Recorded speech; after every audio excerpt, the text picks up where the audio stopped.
United States nil, South Korea 2. I realize I should be in an Arsenal uniform, but I don't have one on me. But you know who I am. I'm an Arsenal fan, and I'm reacting to the United States 2-0 loss to South Korea today. Now, if you look at the statistics of this game, the United States had about 54% possession to South Korea's 46%. And 5 shots on goal by the United States, 4 to South Korea, 17 shots altogether by the United States. I don't remember seeing 17, but that's what it says here. 5 shots attempts by South Korea. Fouls 8-4 in favor of the United States. 1 yellow card in the entire game. Let's see here. 6 corner kicks to 3 for the United States, 3 to South Korea. If you looked at the statistics right there, you probably think that the United States had a pretty good day and probably won the game. You would be wrong if you thought that. South Korea, let's face it, they weren't astronomically better, but they were better than the United States. The goal, Son, formerly of Tottenham, now of LAFC, scored the first goal. Now, if they had VAR, I believe he probably would have been called offside. Not that I agree with the call. I think a part of his hand was offside when the ball was played, but it was VAR wasn't used. So, good goal, well taken goal, by the way, by Son. Great pass through the line. He put it in the 18th minute, and then he assisted Lee Dong-young, who scored with a back heel, real nice goal in the 43rd minute, and that was pretty much it as a game. South Korea had, I think, one other shot. I don't know who took it in like the 85th, 86th minute, which led to a tremendous save by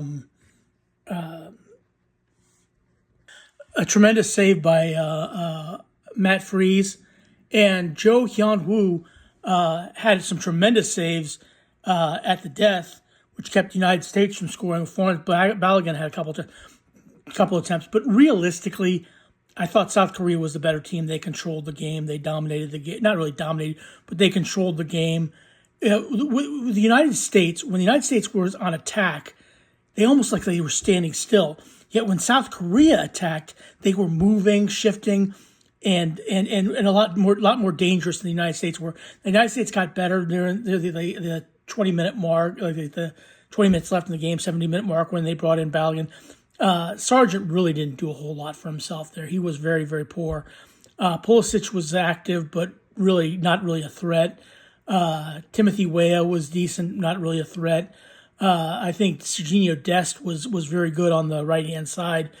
But again, and made some opportunities. But really, when the United States made subs, like brought in Balogun and Chris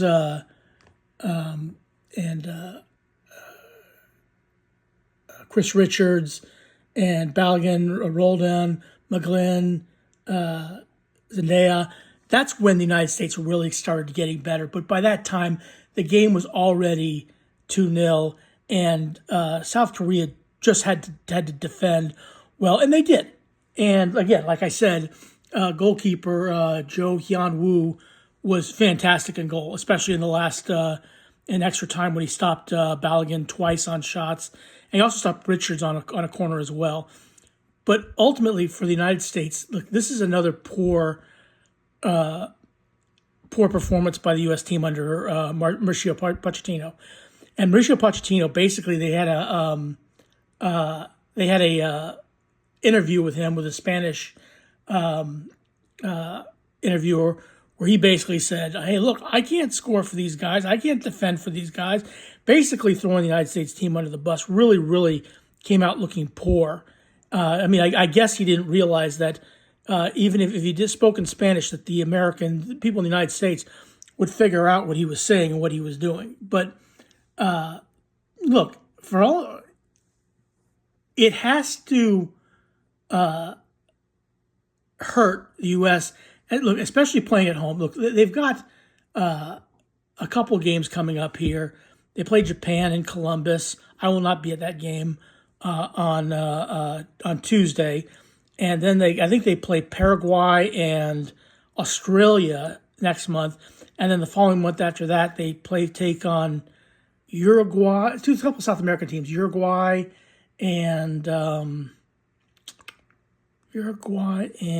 okay, I was wrong. It was Ecuador and Australia, and then Paraguay and Uruguay in November. So, look, you've got time, and you've got to figure out what you're going to do with this team.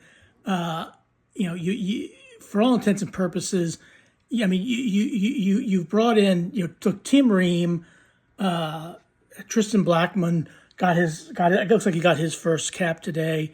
Max Afshin did well. Serginho Dest did well. Diego Luna did well. Look, for all intents and purposes, the United States really didn't do, like I said, they weren't poor. They weren't absolutely poor, but they weren't very good either.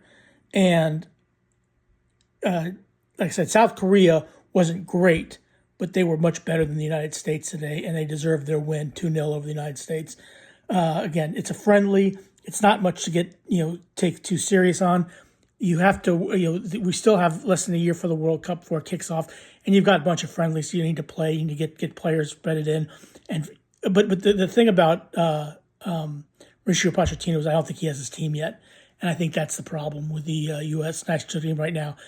It's going to be interesting to see what happens in the coming months leading up to the World Cup. But right now, you got to give credit to South Korea. They won the game. They deserve to win the game. And, all things being equal, the United States is in a pretty poor spot right now. Like I said, they aren't playing poorly, but they aren't playing very good either. And you would think the U.S. would be a little bit more excited going forward for the World Cup, but they really aren't. But in either event, please click like, share, and subscribe, and have a good rest of your day. Thanks for watching.